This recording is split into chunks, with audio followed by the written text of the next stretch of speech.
Let's suppose that you were able every night to dream any dream you wanted to dream. And that you could, for example, have the power within one night to dream 75 years of time, or any length of time you wanted to have. And you would naturally, as you began on this adventure of dreams, you would fulfill all your wishes. You would have every kind of pleasure you could conceive. And after several nights of 75 years of total pleasure each, you would say, well, that was pretty great. But now let's have a surprise. Let's have a dream which isn't under control, where something is going to happen to me that I don't know what it's going to be. And you would dig that and come out of that and say, wow, that was a close shave, wasn't it? And then you would get more and more adventurous, and you would make further and further out gambles as to what you would dream. And finally, you would dream where you are now.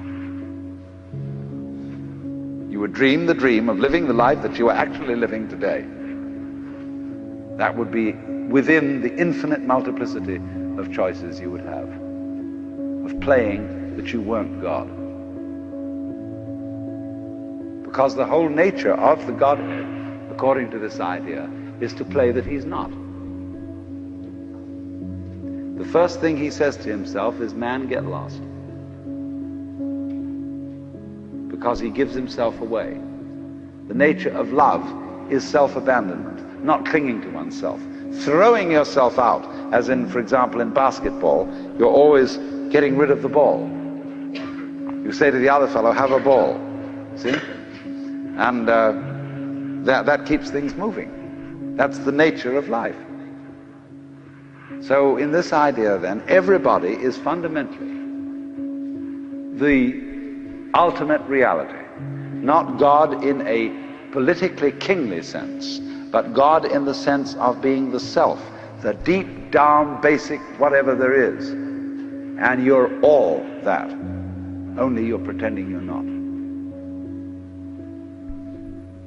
And it's perfectly okay to pretend you're not, to be absolutely convinced, because this is the whole notion of drama. When you come into the theater, there is a proscenium arch and a stage, and down there is the audience.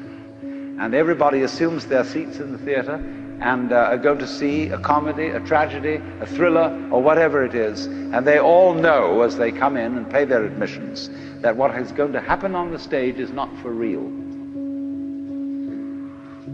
But the actors have a conspiracy against this, because they're going to try and persuade the audience that what is happening on the stage is for real.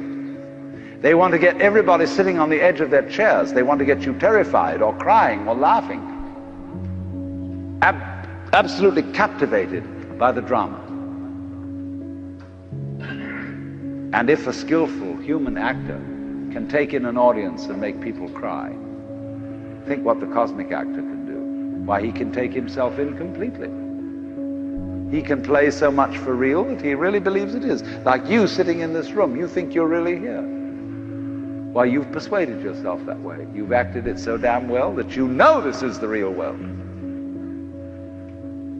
But you're playing it. It's because the audience and the actor is one.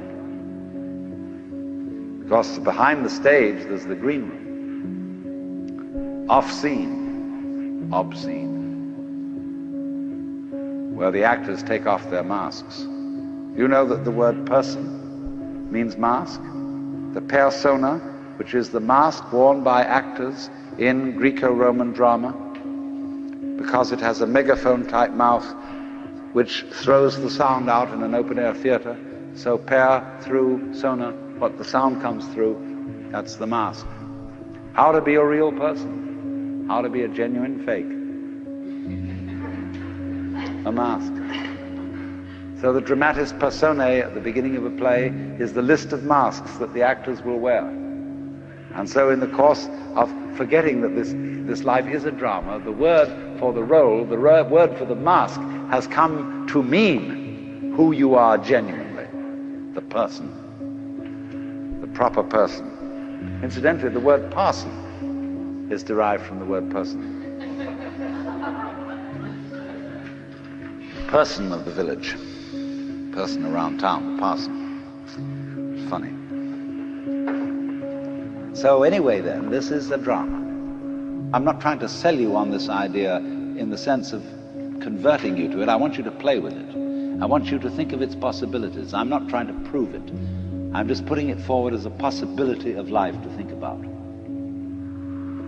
So then, this means that you're not victims of a scheme of things, of a mechanical world or of an autocratic God.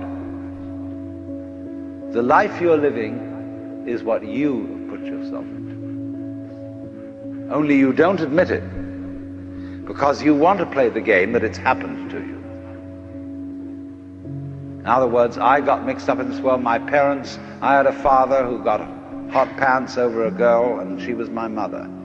And because he was just a horny old man, and as a result of that, I got born.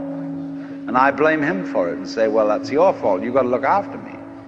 And he says, I don't see why I should look after you. You're just a result.